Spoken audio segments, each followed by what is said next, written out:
Bună dragilor și bine ați venit la o nouă citire. De această dată vă invit la o citire generală. Dacă ați intrat pe acest videoclip, înseamnă că aveți aici cu siguranță mesaje pentru voi. Și vă rog să țineți cont de faptul că este o citire generală.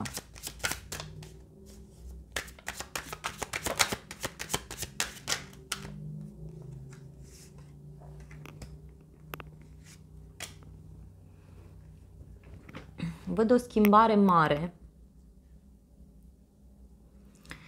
care a apărut sau care o să apară în viața voastră. O schimbare mare care ține de o reușită, de o victorie a unei persoane. Este ca și cum vreți să lăsați ceva în spate, ceva în care ați investit foarte mult. Vreți să faceți o schimbare mare în viața voastră. Tot înainte. Acum aveți ocazia. Acum puteți să acționați.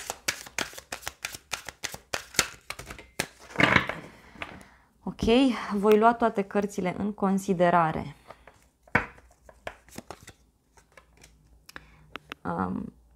Unii poate deveniți mai cunoscuți pe zona locului de muncă.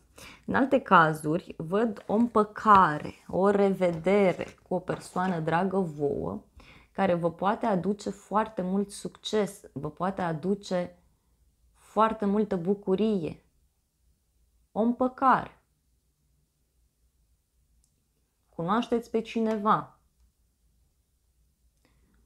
În alte cazuri, dacă a fost o perioadă mai rece, mai dură, într-o relație în care sunteți, această perioadă se încheie și vine o perioadă prosperă, frumoasă. Pentru cei care vreți să vă oficializați relația, să știți că acest aspect se petrece. Urmează, nu mai durează mult.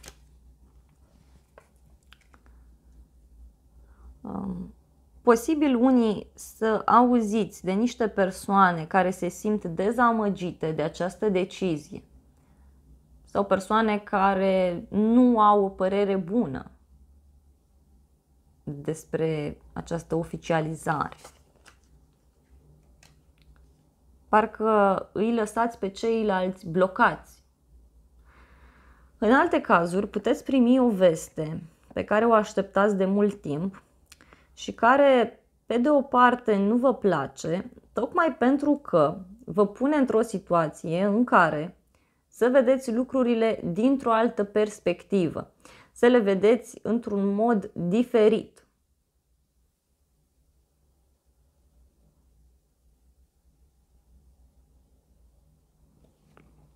Veți o persoană care se sacrifică iarăși aici pentru voi.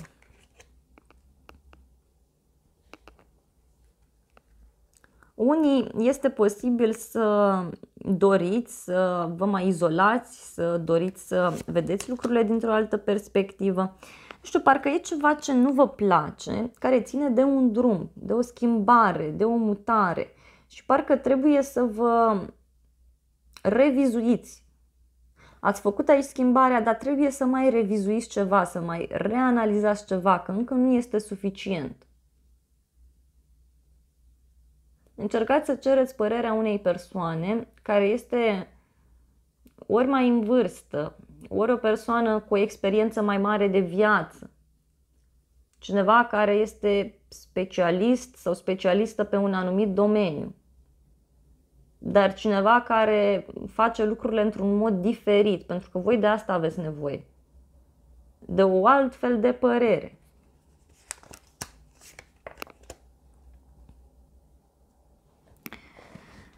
Văd o așteptare care se termină, în schimb o să se petreacă într-un mod diferit față de cum v-ați fi așteptat voi.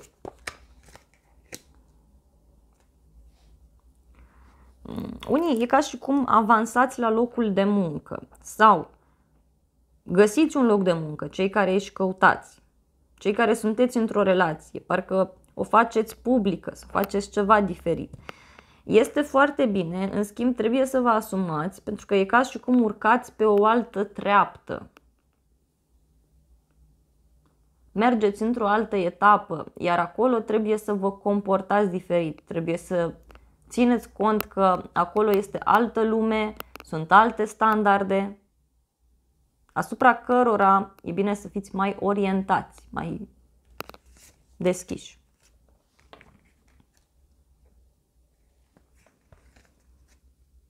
Unii parcă vreți să ajutați un prieten sau un grup de prieteni, parcă vreți să faceți o schimbare. Decizia pe care ați luat-o voi sau pe care o veți lua, să știți că are legătură cu o schimbare, nu știu, parcă vă schimbați prietenii sau schimbați ceva. În alte cazuri, dacă sunteți într-o relație de trio, văd o persoană care va lua o decizie, care ține de un divorț, de un partaj. Și da, lucrurile în momentul de față sunt într-un stadiu de încheiere. Oricum ar fi, nu o să mai revină la loc. Urmează o perioadă frumoasă pentru voi, dar, repet, este o perioadă în care trebuie să mai așteptați, adică încă nu este momentul. Încă nu este momentul să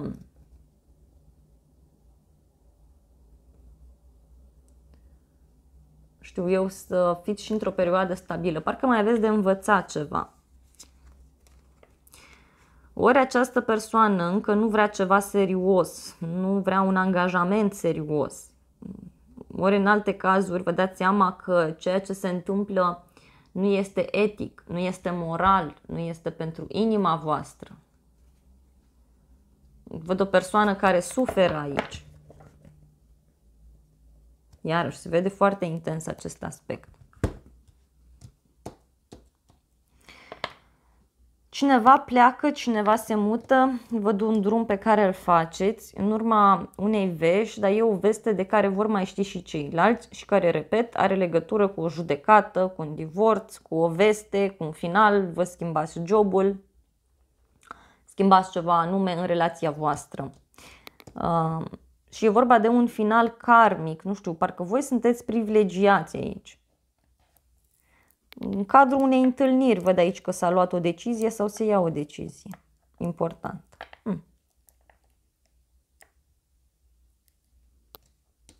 Mult ați așteptat voi această bucurie, dar văd că sunteți dispuși să luați lucrurile încet și sigur.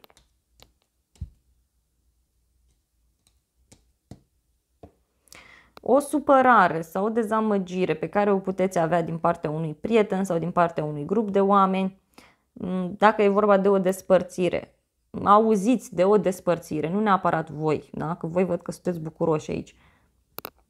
V-am spus, pentru cei care sunteți într-o relație de trio, puteți să auziți că persoanele se despart, doar că, nu știu, ori încă nu pleacă cineva din casă, ori e o problemă cu mutatul, ori da, ceva aici se întâmplă. Și e tocmai pentru a maturiza mult mai mult relația dintre voi. Sau pentru a vă maturiza voi, pentru a găsi o altă perspectivă asupra realității. Aici iarăși văd că două persoane se aliază pentru a rezolva o problemă, ceva ce ține de o victorie. Și e cu reușită, e adevărat.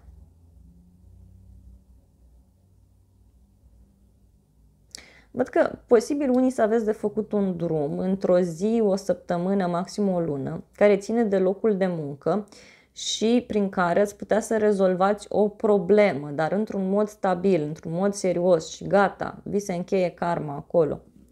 Dragii mei, în alte cazuri, aveți cartea familiei și justiția. Așa cum v-am spus, auziți de o decizie importantă din familie, un divorț, sau, în sfârșit, reușiți să luați o decizie pentru îndeplinirea unui vis pe care îl aveți, pentru îndeplinirea unui ideal.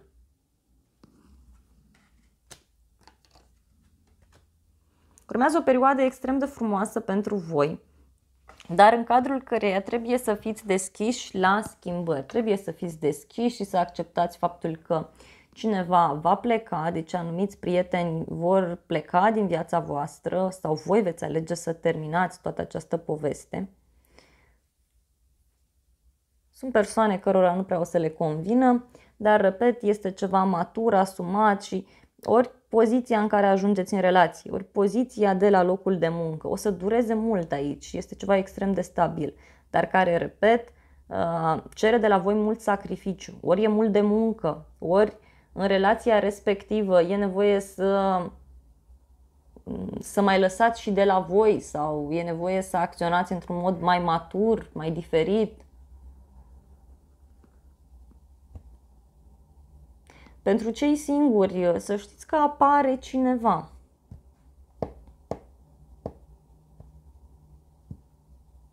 Dar care o să vă ajute să vă vindecați. Atenție aici că aveți ocazia să cunoașteți pe cineva și să vă băgați într-o relație de trio sau să fie o persoană care încă nu și-a încheiat relația cu altă persoană din trecut sau să mai apară cineva în viața voastră. Da? Ideea este că dacă încercați aici să vedeți lucrurile dintr-o altă perspectivă, se rezolvă mult mai ușor. Bun, dragii mei, haideți să vedem zodiile implicate. Avem Balanță, Scorpion, Pești, Fecioară, zodii de aer, Gemeni, Balanță, Vărsător și zodii de foc, Leu, Săgetător, Berbec. Pot fi și zodii de pământ, iarăși, Taur, Fecioară, Capricorn. Dragii mei, acestea au fost citirile de această dată, de fapt citirea. Eu vă mulțumesc frumos pentru vizionare, vă iubesc, vă îmbrățișez cu drag pe toți, să aveți parte de o zi sau de o seară binecuvântată și să ne revedem cu bine și la alte citiri. Nu uitați să apăsați butonul de like, să vă abonați canalului, să apăsați clopoțelul. Sunt funcții absolut gratuite pentru toată lumea, iar pentru cei care vreți să mă ajutați mai mult de atât, puteți să distribuiți o filmare unui prieten sau să recomandați canalul unei persoane, minim unei persoane. Vă îmbrățișez cu drag și vă urez multe, multe gânduri bune.